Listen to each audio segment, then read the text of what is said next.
Okay, so you've almost certainly used something like ChatGPT, right? Or at the very least, you've seen the term LLM popping up everywhere. But what are these things, these large language models, really? Let's break it down in a way that actually makes sense. So, when you're staring at that blinking cursor, what's actually going on behind the scenes? I mean, how are we supposed to think about this stuff to get the most out of it? Well, that's exactly what we're going to dig into. And right there, that's the big puzzle, isn't it? On the one hand, this tech feels like straight up magic. I mean, it's just incredibly powerful. But then, on the other hand, it can be so surprisingly limited, even kind of flawed. And you know what? Getting a handle on that contradiction, that's the key to the whole thing. All right, so let's start where we all start, the user experience. For most of us, an LLM is really just this. It's a kind of magic text box, and it feels like it just gets whatever we type into it. Yeah, we ask it to do everything, right? Write a poem, summarize a super dense report, explain quantum physics like we're five, but to really get the most out of it, we've got to understand what's happening under the hood. What's the smart way to ask a question? And how in the world does it even come up with those answers in the first place?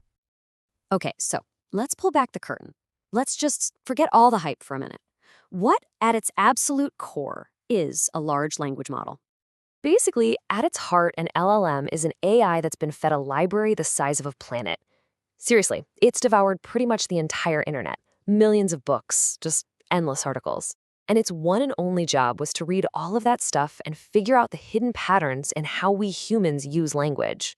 And this right here, this is the critical difference. We humans think with context, with intent, with actual, understanding. An LLM, though, it's a superpowered pattern matcher. The best way to think about it is like the world's most sophisticated autocomplete. It's not thinking, what does this sentence mean? No. It's calculating, based on the trillions of sentences I've read, what word is most statistically likely to come next. It's all about probability, not genuine comprehension. Right, so if it's just this incredible pattern matcher, how do you actually build one? What does the assembly line even look like for something as complex as ChatGPT? Well, it turns out it's a pretty fascinating process. It's really kind of like a three-step recipe. First, you have to adjust all that data, the whole internet we were just talking about. Then comes the training part, where the model's whole job is to find all those statistical patterns between words. And finally, there's a fine-tuning stage, where real humans give it feedback to make it safer and, more genuinely helpful. And if you remember one thing from all this, let it be this. Underneath all of that mind-boggling complexity, the model has one surprisingly simple job. Given a sequence of words, its only goal is to predict the next most likely word. That's it. Seriously. Everything else it does, all that seemingly intelligent behavior, it all flows from that single, incredibly powerful capability. Okay, so if its entire job is just predicting the next word, how does that actually play out in the real world? Like, what can it do well and what can't it do? Well, this whole process creates both these incredible strengths and some very real sharp edges. And this really lays it all out, doesn't it? Because it's a world-class pattern matching machine, it's just amazing at things like summarizing text, brainstorming new ideas, and generating all sorts of creative writing. But here's the flip side. Because it doesn't truly understand anything, it can just confidently make stuff up. We call those hallucinations. And of course, it's going to reflect any and all of the biases that were present in that massive pile of data it was trained on. So, where does that leave us? What does all this actually mean for you when you're using one of these tools?